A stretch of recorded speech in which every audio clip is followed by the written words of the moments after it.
जय श्री कृष्णा, राधे राधे। स्वागत है आप सभी का आपके अपने YouTube चैनल उपासना की उपासना में। आज के वीडियो में आप जानेंगे आषाढ़ मास की पूर्णिमा किस दिन है, शुभ मुहूर्त क्या है, पूजा विधि क्या है, चंद्रोदय का समय क्या है, सत्यनारायण भगवान की कथा का शुभ मुहूर्त क्या है। तो यह संपूर्ण जानकारी आपके साथ इस वीडियो में शेयर कर रही हूँ। वीडियो पसंद आता है तो प्लीज इसे लाइक जरूर कीजिएगा। चैनल पर पहली बार आए हैं तो इसे सब्सक्राइब करना बिल्कुल मत भूलिएगा। पूर्णिमा को स्नान दान का विशेष पर्व माना जाता है। इस तिथि पर देवी लक्ष्मी की उत्पत्ति हुई थी।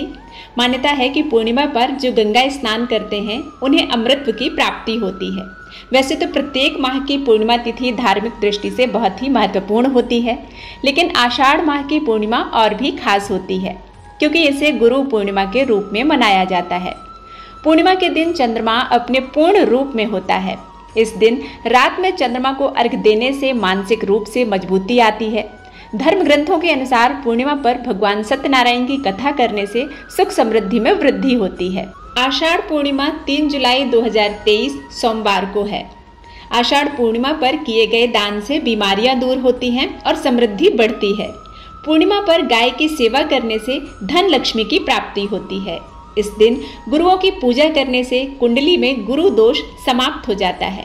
पंचांग के अनुसार आषाढ़ मास की पूर्णिमा 2 जुलाई 2023 को रात 8:21 पर शुरू होगी और अगले दिन 3 जुलाई 2023 को शाम 5:08 पर समाप्त होगी।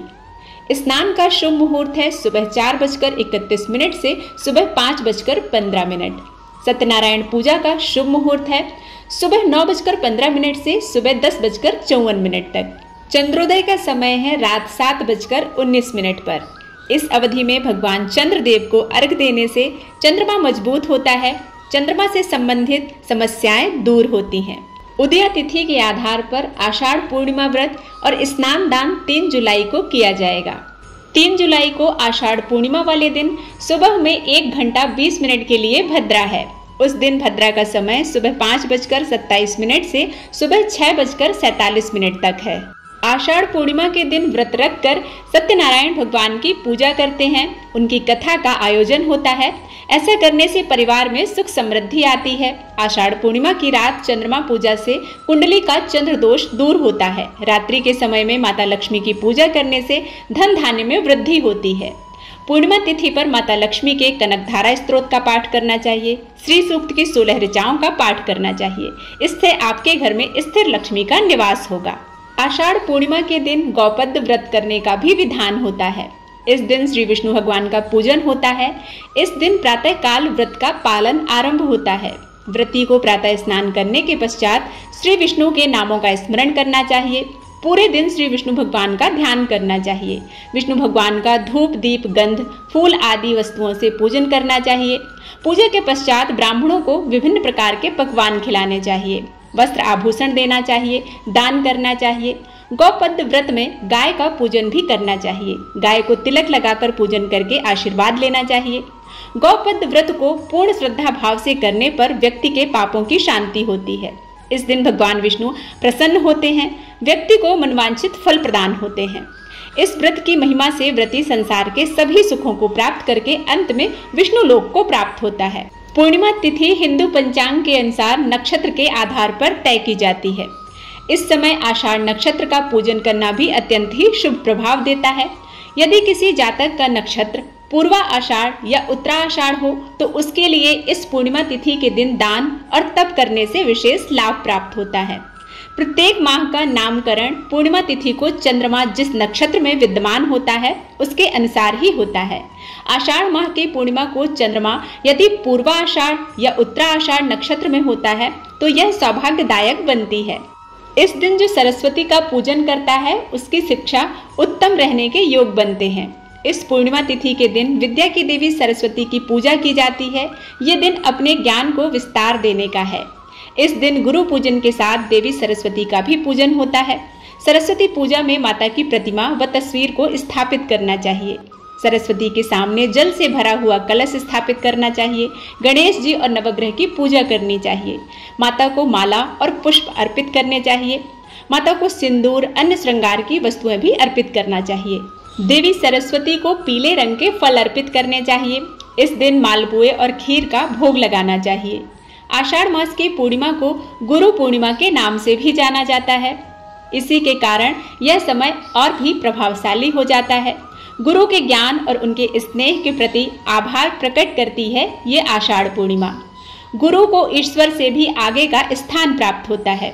ऐसे में इस दिन के शुभ अवसर पर गुरु पूजा का विधान होता है। जीवन में गुरु का स्वरूप किसी भी रूप में प्राप्त हो सकता है। गुरु पूर्णिमा को व्यास पूर्णिमा के नाम से भी जाना जाता है, क्योंकि यह दिन महाभारत के रचयिता वेद व्यास जी का जन्म दिवस होता है। वेद व्यास जी ने वेदों की रचना की थी, इस कारण उन्हें वेद व्यास के नाम से पुकारा जाने लगा।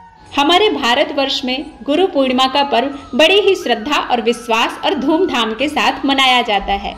प्राचीन काल से ही चली आ रही यह परंपरा हमारे भीतर गुरुओं के प्रति श्रद्धा और विश्वास का दर्शन दिखाता है।